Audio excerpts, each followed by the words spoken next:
watching the Highlight Zone with WANE 15 Sports Director Glenn Marini. Local sports coverage you can count on.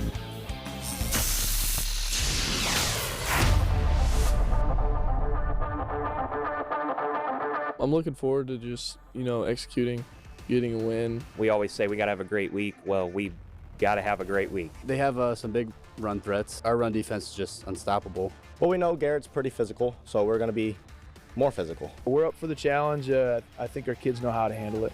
It'll be a playoff-like atmosphere. Looking forward to Friday.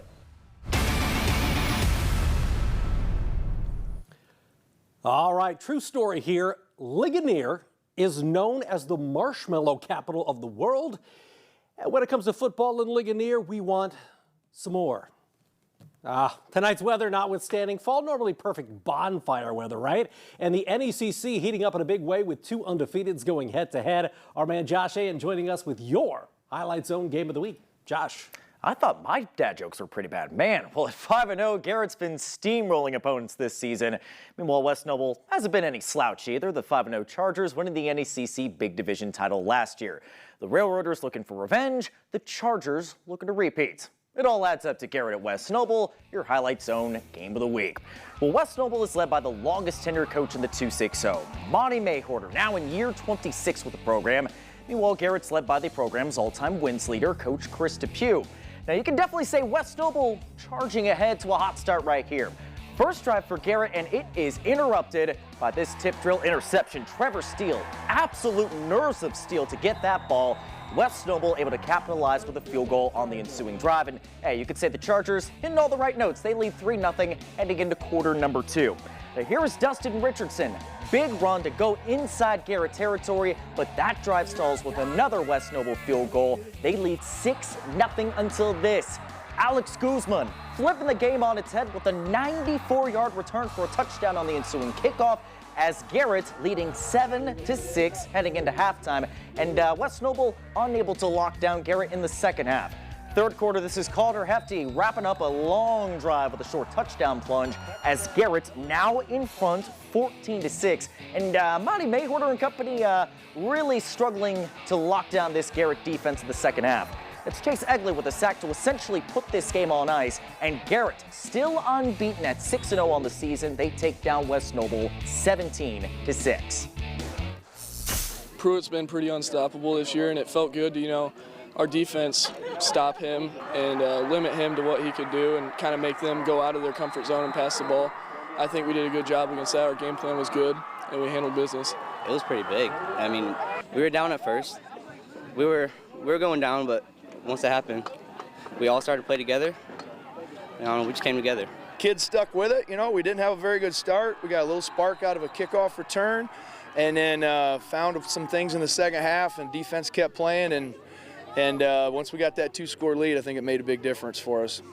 Shout out to Chris DePew, by the way. 150 wins overall in his career. Garrett now 2-0 in the Big Division with games still to come against Fairfield and Angola. Glenn, take it away. All right, thank you very much, Josh. In the NECC Small Division, this one for first place in the standings, Busco and Fremont. Win by Busco, they'd all but lock up a conference crown, but Fremont had won 2 in a row coming in. However, in the first quarter, that was Angelo Anicelli with the touchdown, and Busco up 8-6. Second quarter, Busco doing what they do, that is move the ball on the ground. Brody Lawrence with the QB keeper makes it 14-zip. You're going to see Weston Ott from Lawrence on the 2-point conversion. It was 16-zip at halftime, and Churubusco with a big win in the small division race, 18-zip over Fremont. Let's stay in Steuben County. Both Fairfield and Angola looking to get back on track this week. Falcons at the Hornets' Nest. Third quarter, Hawk Hasselman, the Hawk flying high. 21-yard touchdown pass to Corbin Rowan. 40-8 Angola in the lead. Rowan looking good there. Then you saw the offense. How about a little of the ground game, or rather the air game to the ground game, I should say. It's Hawk Hasselman doing what he does. It's a touchdown. Angola, no problem with Fairfield, 47-8 over the Falcons. Prairie Heights has been a pleasant surprise this season. The Panthers looking for their 4th win of the year as they travel to Eastside to try and extinguish the Blazers. Pick it up with some defense. Prairie Heights' Brock Hegwood with the fumble return for a touchdown, and Prairie Heights jumps out to a 7-zip lead on the strength of that defense. Now, Eastside It's Noah Dove at quarterback, and this Dove can fly. He goes 39 yards for a big gain, and later on the drive, Eastside matriculating the football down the field. It's Dove with a touchdown as Eastside takes care of Prairie Heights, 26-13 your final there. In the SAC, two heavyweights slugging it out at Spooler Stadium in the slog. Snider hosting Homestead, and after a scoreless first quarter, no Michael White, star quarterback for Homestead. Not in this one. Evan England was, though. The fill-in QB gets a first down right there, but the drive would stall. Kurt Tittman's offense gets rolling after that. Later in the second, Braylon Burton, the fabulous freshman. He is in, and Snider up 7-zip. Now keep your eyes on the bouncing ball coming up here. We all know it was wet tonight. And guess what? They squib it to the Panthers on the ensuing kick, and Brandon Logan is Johnny on the spot. Logan with the hit. Ball is loose, and who else but Brandon Logan jumps on it. What a play from the future Notre Dame Fighting Irish football and baseball player. Kid is an athlete. Crazy play. I have a feeling you're going to see this later in the show. Snider wins it 35-zip, in part thanks to that touchdown. The Chargers energized after last Friday's win over Snider. Carroll at Wayne Manor to face the Generals. Jimmy Sullivan dropping one into Jaden Van Pelt. Not a lot of passing TDs in it tonight. That made it 7-zip. That's Van Pelt's 6th receiving touchdown of the season. But Sherwood Haydock can coach some football, and he would have his Wayne Generals competing in this one. It's Kemar Nelson answering back with the touchdown. 2-point conversion was good as well, so Wayne takes an 8-7 lead. In the second quarter, you're going to see Carroll's Corbin Dempsey boot this field goal through, and every point was crucial in this one because Carroll just does hang on to nip the Wayne Generals 17-16 at Wayne Manor. At Shields Field, the Saints looking to get back on track as Dwenger hosting the Northrop Bruins. Second quarter is where we pick it up. It's 4th and 7. Max Jordan of the Saints, though, with the fake punt, and he picks up the first down. And, well, they were kind of gambling early in this ball game. They picked up another 4th down later, and then it is, A.J. Shefferly with the touchdown as Bishop Dwenger up 21-6 midway through the second. Late second, a little bit more of that Saints ground and pound. You're going to see Russell Knipscher knifing through the defense for a touchdown. It was 27-6 Saints at half, and the Saints march on to win 36-19 over the visiting Bruins. Big game in the SAC Small School Division. We got Northside, we got Bishop Luers. The Knights undefeated in conference, and looking to stay that way. This is second quarter action, no score. Braden Migrant with the defense right there. A little sack action on third down. Then Luers with the football. Darye Williams, he dares ya. Darye, 52 yards to the house. It's a touchdown, and Luers led 7-0. Later in the second quarter, it's Devin Patterson with a screen to Williams, and that would set up a field goal attempt. Angel Rojas would boot it through, and it's kind of like that Carroll game. Every point mattered because Luers hangs on to beat Northside 10-8 your final.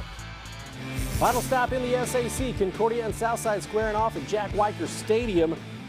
Third quarter action, it's 9-zip Southside when Jackson Andrews hits Mike Henley Jr. for a first down, but the Southside defense bending, not breaking at this point of the ball game. Avery White on 4th down, Concordia goes for it, and White with a big sack. Turnover on downs, ball back to the Southside Archers. You're going to see KJ Alexander hook up with Chris Moon for a big gain that would get inside the 20, and Southside hangs on to beat Concordia in this one. 9-7 the final, Archers over the Cadets. Well, that does it for the NECC and the SAC tonight, but coming up after the break, what about the Northeast states? East Noble and Columbia City seemingly set on a collision course in Week 7. Would they both win tonight to set up an epic battle next Friday night? We will show you both of their games, plus down in Bern, a rivalry renewed. South Adams hosting their neighbor to the north in Adams Central. We're also going to check in with Bluffton, Warsaw, and head over to Ohio. All that and more coming up next on The Zone. We're the East Noble Knights, and coming up is more Highlight Zone. Remember what I said, man? Hey, you dream of nights like tonight, okay? We get to become their nightmare, and it starts right away. 48 minutes, smash mouth football, till they get on that bus back to Turtletown. All right? Yes, sir. Hey, man, love y'all, believe in you. Let's get it done. That was Fremont head coach Trevor Thomas, who you can hear from behind the scenes with the Eagles this Wednesday at 6 o'clock in your latest Highlight Zone 2-minute drill. Meanwhile, with last Friday's win over rival Leo, East Noble more or less in the driver's seat when it comes to the NE8 title race. To Kendallville we go, the Knights welcoming the Knights as East Noble hosting Norwell. Prediction, Knights would win. First quarter action, which Knights would it be? Probably East Noble. Dylan Carroll with an 8-yard touchdown. He had 16 carries, a $156 on the ground, and 2 touchdowns, 7-zip East Noble. Then it's Dallas Plattner putting it on a platter. Watch the stiff arm coming up right here. Woo. Dallas Plattner from 25 yards out. It's 14-zip East Noble after 1. In the second quarter, Norwell would get the offense going a little bit. Caden Castle would hook up with Gary Riley, but Norwell comes up empty on the end of this drive, and East Noble pitches a shutout. Knights win 42-zip in Kendallville. Columbia City is at East Noble next Friday. The Eagles trying to stay undefeated for that showdown with only New Haven standing in the way. Off the blocked punt in the first quarter, Ethan McIntosh with a touchdown, and it's 14-zip Columbia City. More from Columbia City, Landon Fazio. Dude is having a nice season. You saw the cut right there, and he goes 50 yards to the house. Columbia City now up 3 scores, 21-zip. They would not be done. There was plenty of scoring for Columbia City. I can't wait to see what those guys' arms look like at the end of the night, because you're going to see Gavin Smith with a pick 6, and Columbia City hangs 70 on New Haven, 7-0. Your final 70-0. Wow, Columbia City and East Noble is going to be great next week. Okay, Leo looking to bounce back. The Lions on the prowl indicator against Bellmont. Defense looking good here. Rashad Martin with the sack. Leo would pitch a shutout in this one. It was 32-0 in the third. You're going to see the Leo offense looking good here. Grayson Esquera to Luke Tackwell.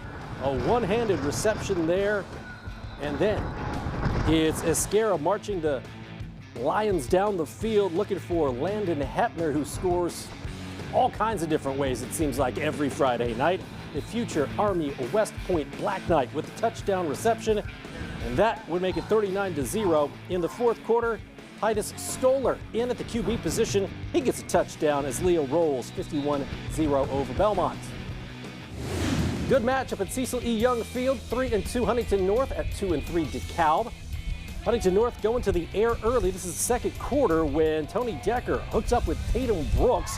That's a 30-yard pickup. Huntington North already up 14-0 at that point. And you know what? If it works, why not do it again? Decker to Brooks. Brooks behind the defense for the touchdown grab, and it was 21-0 Vikings. And the Viking defense was up to the task of taking on this DeKalb team. You're going to see Malachi working with the sack, and the defense was working it as Huntington North wins this one 21-0. Let's move to the ACAC, one of the best rivalries in Northeast Indiana over the years. We got Adams Central and South Adams. Jets had won 6 in a row against the Starfires. They start fast here. Joey Everett with a nice gain on the ground for Michael Mosier's ball club. And then later on the drive, it's Jamison Roach, the youngster, getting his way and punching it into the end zone. 7-0, Jets in the lead. But it's kind of back and forth in the first half. South Adams off the pitch. It's Will Patterson breaking loose for a solid gain. He is down inside the 5-yard line, and that would set up this next play. Quarterback Titus Layman, with the QB keeper for the touchdown. Adams Central, though, with a big second half. The Jets win it 27-7. Undefeated Bluffton with a short drive south to Pinedo to face Blake Blaker and the Southern Wells Raiders. First quarter action, Cooper Craig. Oh, he goes in from 50 yards out, does the sophomore, and that would make it 8-0 Tigers after the 2-point conversion. I don't know if you can tell, but it was raining down there. Second quarter now 14-zip. It is Kamel Moore with the touchdown, and Bluffton now 6-0. The Tigers take care of Southern Wells 45-7. In the NLC, big game at Fisher Field. Warsaw ranked 8th in the 5A state poll. Bart Curtis and company hosting the Plymouth Rockies. We go to overtime, tied at 25 all. Warsaw gets the ball first. Brody Duncan punches it in, so the Tigers kick the extra point. They go up 32-25. But Plymouth gets their opportunity, and they take full advantage. Xander Ramirez to Grady Metzger. That's a touchdown. Now they can kick it and tie it and send it to a second overtime or go for 2. They go for the gusto and 2, and guess what? The Rockies bold, and it pays off. 2-point conversion good, and Plymouth wins in overtime over Warsaw, 33-32. Adam Handley with a big win for the Rockies. Moving on to historic Eggers Stadium, Van Wert hosting Memorial over in Ohio, and Memorial's Noah Dixon forcing a fumble here as it helps to stall the drive of the Van Wert offense. But Van Wert right back at it next time to get the football. Briston Wise rushing in for the touchdown, and the Cougars of Van Wert on the board first. They led 7-zip. But the Rough Riders of Memorial, not to be denied. Colton Mabry rushing in for a touchdown. The 2-point conversion was no good, so Van Wert still had the lead, but it was 7-6 at that point. You're going to see Mr. Wise again rush in for the touchdown. Van Wert led 14-6, but Memorial would score all the points after that as Memorial comes back to win 49-14. Your Gem of the Night is up next after the break.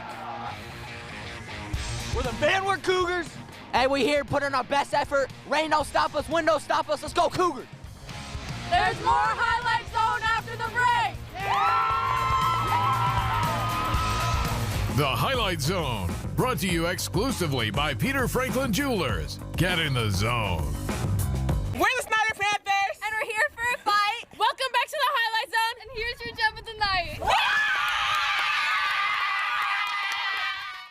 Last week, it was quite a night for the Knights. East Noble's Logan Hatton with a 91-yard pick six. That would set the tone for East Noble's win over rival Leo and earn the Mad Hatter the highest honor on the Highlight Zone.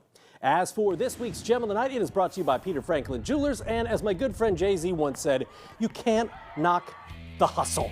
Brandon Logan not only made the hit, but made the fumble recovery in the end zone for a touchdown. Are you kidding me? This really encapsulates what it was like out there tonight. It was a little sloppy, it was a little bit slippery, it was a little bit nasty, but Brandon Logan is going to Notre Dame for a reason. The kid's got talent, and that is your Gem of the Night.